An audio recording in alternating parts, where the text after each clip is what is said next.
Hey everyone, I'm back. Want to talk about some depression again because depression's a topic we can talk about all night, all day. I know I shared last time I talked about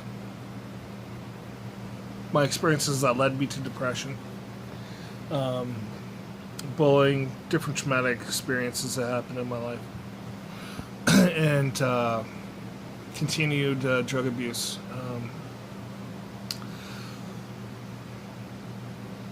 Once I found sobriety and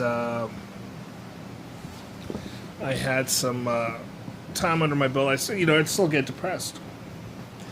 I mean, I'm on antidepressants, and I'd recommend you never go off them if your doctor doesn't, if your doctor doesn't, wean you off the medication. But I mean, I used to get so depressed. I wouldn't be able to do anything. I just had no motivation at all. I couldn't get myself out of bed. I couldn't get myself out of my apartment. Um, and that doesn't happen anymore. I do every once in a while get, I get hit with some depression, and but I'm not paralyzed like I used to be. There's tools that I have now that I use. Exercise is always a good thing. Going for a walk, listening to music. I pray a lot, and I talk about my stuff with somebody. Right. Um, I know it's really hard asking for help or talking about it with other people. You think that nobody else feels the way that you have. Trust me, if you're dealing with depression, other people have felt what you're going through. Um, Someone in this world has, and you're not alone. You know, um, I know a lot of cities offer mental health counseling.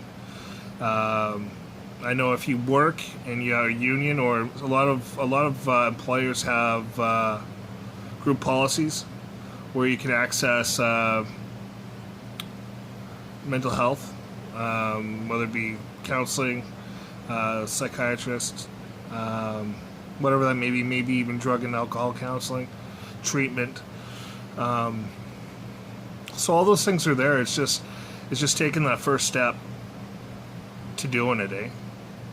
And it's scary, right? Um, yeah, but it doesn't last forever. You can get through this stuff. Slowly but surely, things start getting better. But it takes just a little bit of effort at a time, eh? You don't have to do it all at once, and it's not going to happen overnight either, so don't get discouraged.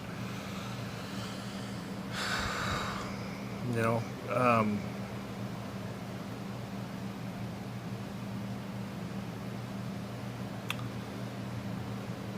take pride in those little victories, eh?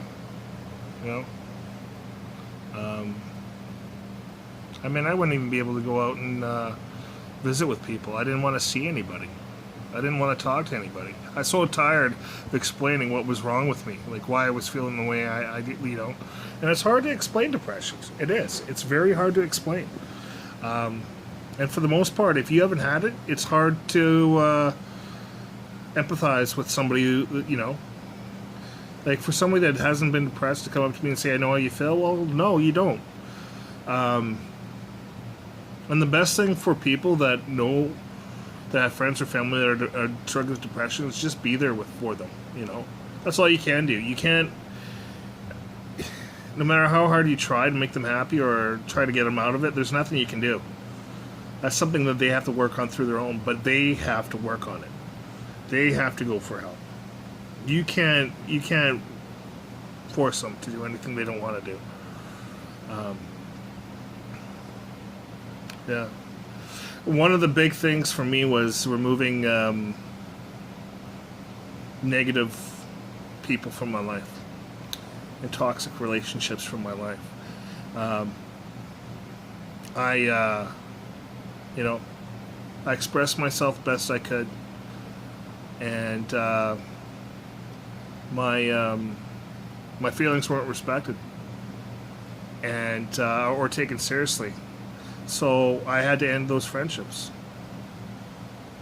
You know, and it sucks and it's sad, but you know what? My mental health is more important than feeling accepted or hoping that a memory will keep a friendship alive, because people change, some for the better, some for the worse, right? So yeah, make those positive changes in your life, and just keep on trying to do the right thing. Ask for help, accept help, and know that you're worthy of help. Okay? No one's told you that they love you today. I do.